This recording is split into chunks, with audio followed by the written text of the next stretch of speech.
কুল মাউত সেদিন রব্বুল আলামিন বললেন, রব্বুল আলামিন এই পৃথিবীর জমিনে দুইজন মানুষের রূহ বের করতে আমার বড় কষ্ট লেগেছিল, আমার বড় মায়া লেগেছিল।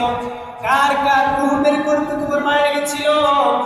মালাকুল মাউত সেদিন বলছিল, রব্বুল আলামিন ওই সমুদ্রের ভিতরে জাহাজ যখন চলছিল, ওই জাহাজের ভিতরে একজন গর্ভধারিণী মহিলা ওই জাহাজের ভিতরে ছিল। আপনি তখন অর্ডার করেছিলেন ওই জাহাজের ভিতরে যতগুলো মানুষ আছে সমস্ত মানুষের রূহগুলো বের করবা, এই মুহূর্তের ভিতরে সমস্ত মানুষগুলো রূহ বের করবা। মালাকুল মাউত ওই জাহাজের ভিতরে যখন চলে গেলেন, চলে যাওয়ার সাথে সাথে দেখতে পেলেন একজন গর্ভধারিণী মহিলা সর্বাধিক একটি সন্তান প্রসব করেছে, সবে মাত্র এই সন্তান প্রসব করেছে। ওই মহিলাটার রূহটা বের করতে হবে এই মুহূর্তের ভিতরে। আমার কলিজার ভিতরে বড় মায়া লাগে। হ্যাঁ, এই সন্তানটা কেমন মতো দুনিয়াতে আসে, এই সন্তানটা কি খাবে,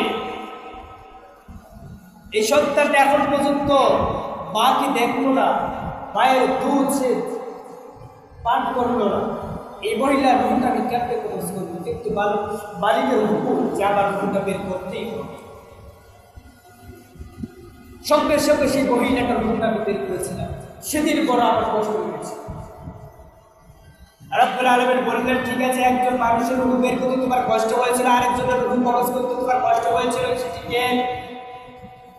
মালাকুল মাউত বললেন, রব্বুল আলামিন পৃথিবীর সবচেয়ে একজন জালিম, সবচেয়ে একজন নাফরমান, তার নাম ছিল সাদ্দাত। সে তোমার সাথে চ্যালেঞ্জ করেছিল তোমার জান্নাতে সে যাবে না, দুনিয়াতে জান্নাত তৈরি করেছিল, সে জান্নাতের ভিতরে ঢুকবে। ওই জান্নাতে ঢোকার আগে সে অনেক শান্তি করে যখন জান্নাতের ভিতরে ঢুকবে, এমন সময় তুমি হুকুম করেছিল সন্তানকে রূহটা বের করবা। আমি যখন তার রূহটা বের করার জন্য যখন আমি গেলাম, আমি তার রূহটা বের করে এমন সময় সন্তান করেছিল, ভাই আজরাইল তোমার কলিজার ভিতরে একটু মায়া লাগে না? তুমি আমার ভাই, আমি শুধু একটু জান্নাতের ভিতরে ঢুকবো আর বের হব, এই সময় তুমি আমাকে দিবা নাকি? মালাকুল মাউত বললেন, ভাই আমাকে সময় দেওয়ার সময় নাই।